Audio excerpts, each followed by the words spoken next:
Hello and welcome to the booktube newbie tag I never thought I would be doing.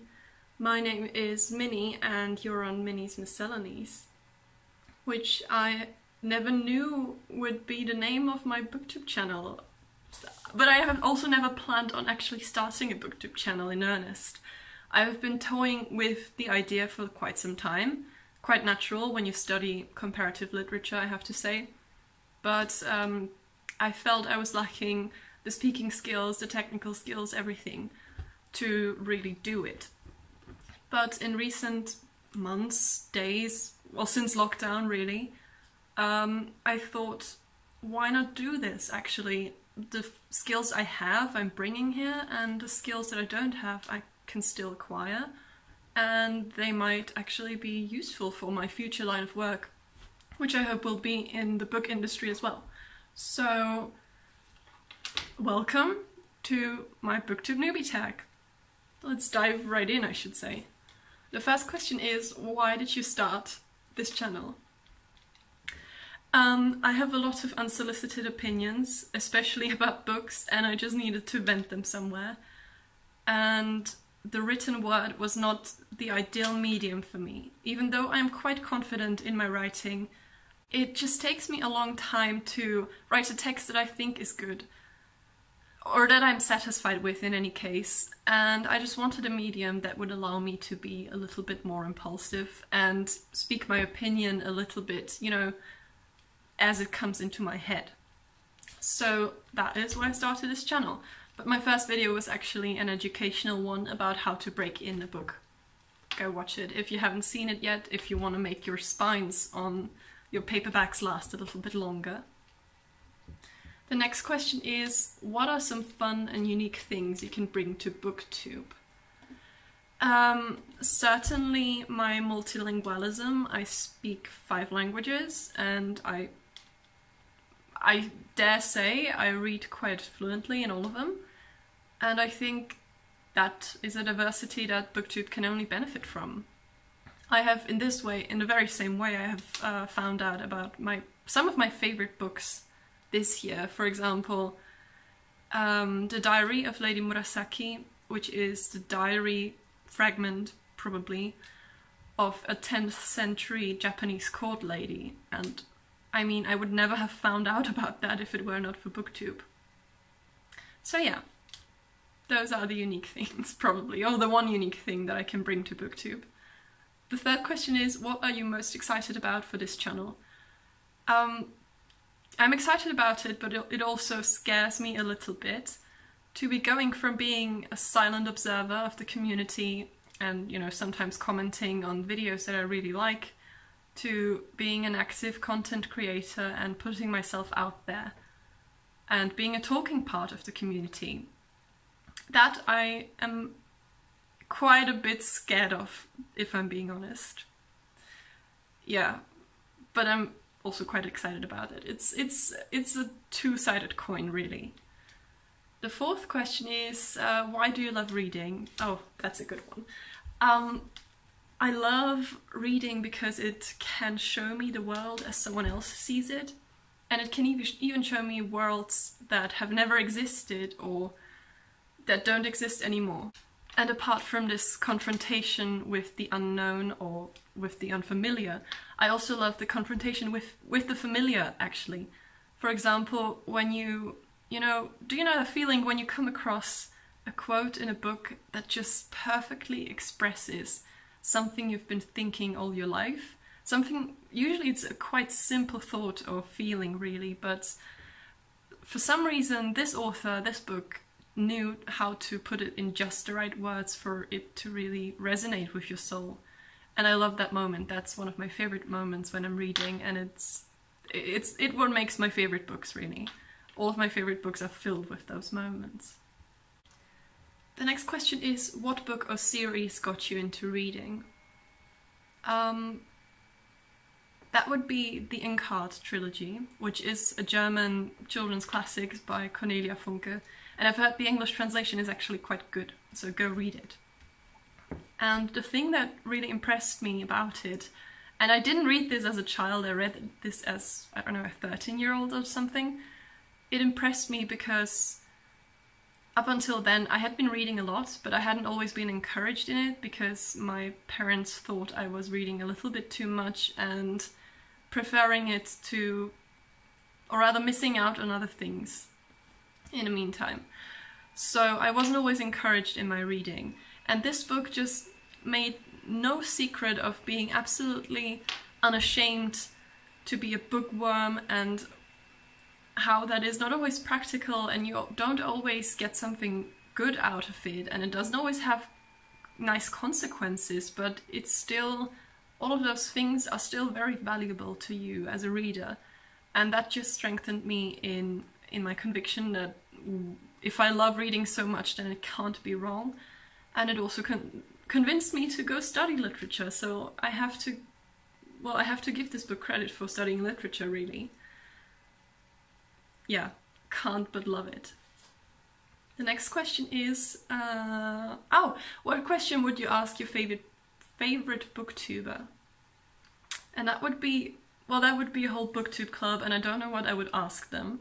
I would just love to sit down and have a coffee and chat about classics with them, and that is the Dark Academics book club, consisting of Carolyn, Emma, Mary, and Lucy from Crescent Page. Their channels have different names. I'm just going to link them all below and encourage all of you to go watch their videos because they are so cute, they're so amazing. Their tastes are very much like mine, and I just love watching their videos. It's a feel-good thing for me to do.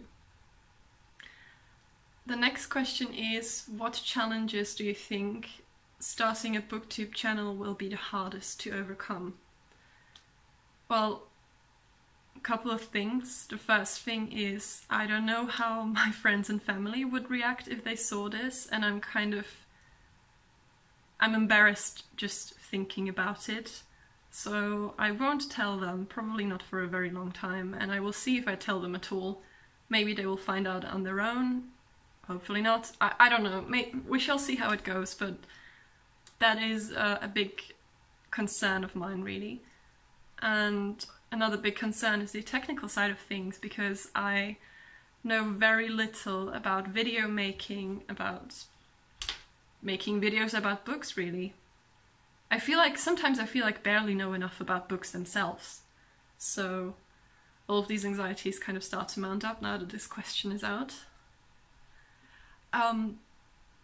Yeah, so the technical side, shooting, editing especially, because I'm working on kind of the bare bones equipment here. I'm working with my phone and I'm editing this in the Windows video editor, whatever it's called, where you can't even separate the soundtrack from the video track, and that makes it very difficult, let me tell you. So yeah, and the third thing is language, because I feel like I can speak, but holding a steady monologue is difficult for me, even in my mother language and even in German. And in English it's thrice as difficult, to be quite honest. I feel like that was just one of those things. I feel like I make a lot of pauses in between words that shouldn't have a pause in between them. I do a lot of ums and ahs, and I just go off track a lot of the time. And then I have to go back and re-edit it and cut that stuff out, and that takes a lot of time out of my day. So I hope that doing these videos will improve all of that, because I've heard actually from Claudia from Spinster's Library that she found that doing booktube videos actually improved her rhetoric skills, and I hope that's something that will happen to me as well. Here's to hoping. The next question is, and this is almost the last question, when did you start reading? I was 3 years old in 2005, and my father had bought my sister and I a book with horse stories for girls, and I don't know, we went from me trying to recognize certain characters and certain letters, that's the word, to recognizing single words and then reading parts of sentences, and I I seem to remember that by the end of the book I was able to read the whole thing myself, but childhood memories, at least for me, are very often incorrect, so take this with a big grain of salt. Second to last question, where do you read? I like to read in my reading chair, which is next to me, but I don't want to show it right now because there's a lot of stuff piled on top of it. And then I also have a bookcase, and there's a couch in front of it. I like to read there as well, especially in the winter because it's west facing. So in the winter my room is quite cold, but the sun shines on that couch, so I can lay down and sun myself like a cat and read. And I also sometimes read in bed, although in recent years that's always put me to sleep. Didn't used to when I was younger, but with age comes exhaustion, let me tell you. So I don't read in bed as often as I used to. Last question, what kind of books do you like to read? So, according to my statistic Excel sheet where I keep track of my reading, I like to read fantasy, followed by non-fiction, and followed by classics. If I had to say it without knowing those numbers, I would say I love classics, I supplement my reading with fantasy, and I hate non-fiction. But the numbers have spoken.